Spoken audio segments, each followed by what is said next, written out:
Sila mismo ay naging saksi na nagtutulong-tulungan ang lahat ng ahensya ng gobyerno para unahin ang kanilang interes. Isa itong sistematiko at sistemikong issue na siyang pinapangalanan nating burokrata kapitalismo. At syempre, para panatilihin nila ang ganitong sistema, kailangan nilang pagbuhusan ng pondo ang mismong karahasan at pasismo upang mapanatili ang kanilang kapangyarihan. Kaya naman sa bahagi na to, tinatawagan po natin si Amira Lidasan mula sa Moro Christian People's Alliance. Serbisyo sa tao! Huwag gawing negosyo! Serbisyo sa tao! Budget sa serbisyo, hindi sa pasismo! Ito po ang panawagan ng mga kapatid ninyo na karamihan ay kinakaharap ang matinding human rights violation na pinupondohan ng gobyerno. Pinupondohan ang mga ahensya na may direct na mga ginawang violations, human rights at international humanitarian law ng mga kababayan ninyong Moro, mga katutubo, mga magsasagang nandoon sa ating mga probinsya. Sa totoo lang po, mga kapatid, ngayong araw na to, dapat buboto po ako doon sa BARM. Ngayon po dapat, October 13, ay botohan namin. Pero ano po ang nangyari? Sa ika-6 na taon, hindi na naman patutuloy ang botohan. Matapos masayang ang 1 billion na budget ng COMELEC para sa eleksyon sa BARM. Postpone. At ang kapalit nito, ilang taon na naman kami kakaharap ng mga kapatid ninyong Moro ng control mula sa Office of the President. Kasi kapalit ng eleksyon, kapalit na magkaroon kami ng lehitimong leader doon sa BARM, ay ang appointment na gagawin ng Malacanang. Pipili na naman siya. At ang nakakalungkot nito, apektado ang mga kababayan namin dahil sa nagkakaaway-away na divide and rule doon sa probinsya namin sa rehiyon ng BARM. Ito ang ginagawa ng peace negotiation ng gobyernong ito. Dahil sa BARM na namumuno ngayon ay ang Moro Islamic Liberation Front habang buhay na pinaglalaroan ang ganitong klaseng peace negotiation. Pinupondohan ang OPAPRO para mag-divide and rule doon sa ka-negotiate ng gobyerno sa ngayon. Sa ngayon, nang nakaupo sa kabilang peace panel ay ang Moro Islamic Liberation Front.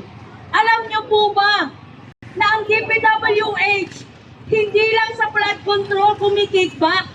Kumikickback din ito sa mga ginagawang growth, doon sa na may kinalaman daw sa peace process. Nandyan yung ipinapatupad ng OPAPRO ng mga pamana projects. Nandyan yung mga pagtatagawa ng mga farm-to-market roads sa mga probinsya namin.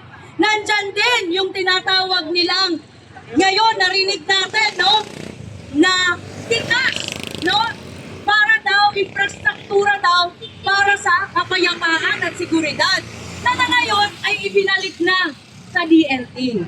So ito ang budget na alam natin, punong-puno ng kickback, punong-puno, katulad ng flood control project, ay punong-puno din ng mga pangungurakot.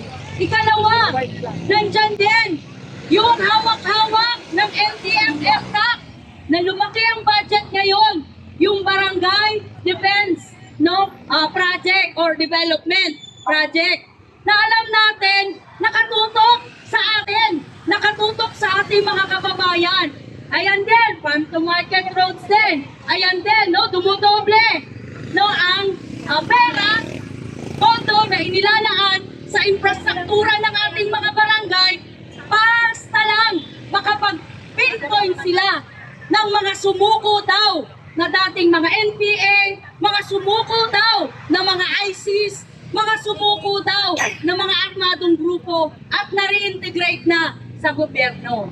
So ang peace talks na ginagamitan nila ng contra-insurhensya ay nilalagyan ng malaking pondo ang NTF-ELCAC, no?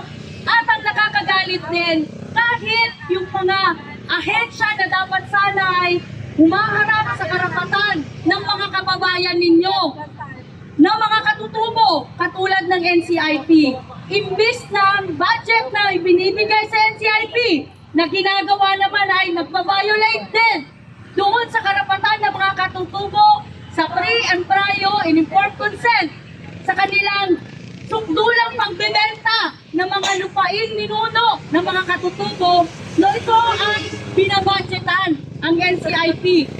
Tapos doon na nagpapasira palalo sa komunidad ng ating mga kapatid na katutubo.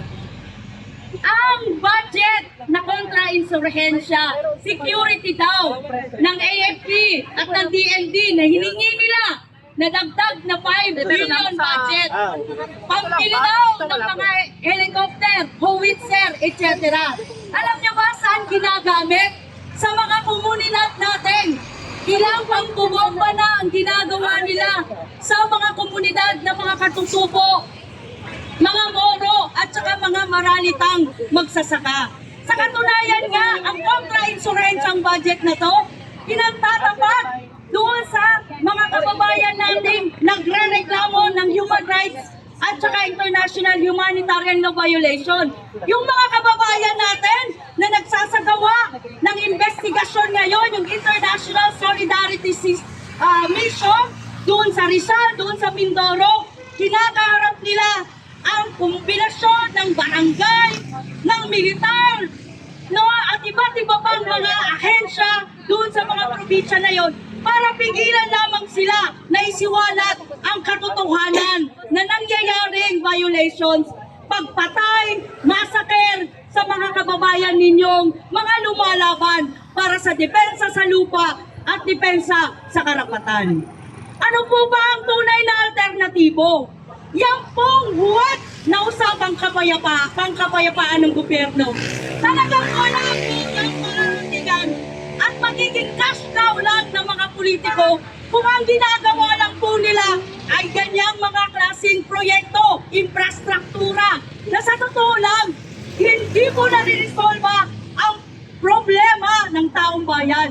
Hindi po nare-resolve ang problema ng mga kababayan ninyong moro at katutubo sa karapatan sa lupa. Hindi rin nito nire-resolve ang matinding kahirapan sa ating mga probinsya at ang pagkilala sa aming karapatan sa sariling pagpapasya. Ito po dapat ang ating ipinaglalaban. Sumahan ninyo kami sa paglaban sa tunay na pakikibaka ng mga moro katutubo para sa sariling pagpapasya.